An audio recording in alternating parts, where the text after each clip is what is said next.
Today on Southern Accent Foods, I'll show you an easy recipe for zucchini fritters. I'm always looking for something to do with all these summer vegetables. Start by preheating your oven to 350 degrees Fahrenheit, that's about 180 degrees Celsius. Then turn it back off because you won't need it for this recipe.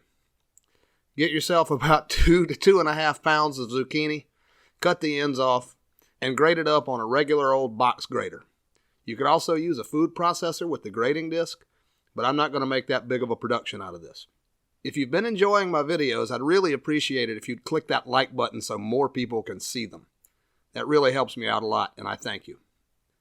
Get the grated zucchini into a strainer set over a bowl and add in about 2 to 3 teaspoons of salt. Stir it all up and let it sit for about 10 to 15 minutes so the salt can pull out the excess moisture. I'm only doing a portion of this because I don't have a big enough bowl to do it all at once. After 15 minutes, grab a handful of zucchini and really squeeze it to get any remaining water out. It will give up quite a bit of liquid. Set it aside in another bowl and finish up with the rest. Take the dried zucchini, stir in 2 tablespoons of chopped chives and 2 eggs. Again, I'm just doing half just to show you because of my woefully inadequate bowl size, but sometimes you have to use what you got. Stir it all together and make sure to get that egg mixed in well.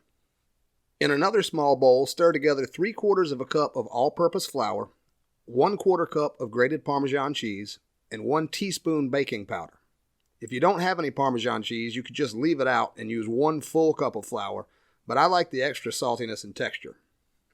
Add the flour mixture in with the zucchini and stir everything together. Keep stirring until you really can't see any visible streaks of the flour. You really want the fat from the eggs to coat the flour well. Now we're ready to start cooking. Get a saute pan over medium heat, add 2 tablespoons of canola oil plus more if it looks like it needs it. You'll probably need it. I like to use one of these ice cream scoop thingies for this, but you could just use a regular spoon as well. Give it a little smush to even things out a bit. Cook for 3 to 4 minutes per side or until nicely browned. Set them aside on a platter and finish up the rest. Work in small batches and don't crowd the pan. And here are your awesome fresh zucchini fritters. Always have some sour cream and extra chives on hand. That's one of the greatest flavor combinations ever. Don't kid yourself about how many of these things you can eat either. That's all for today. Let me know down in the comments below if there's anything you'd like to see me cook, and watch more of my videos here. Enjoy.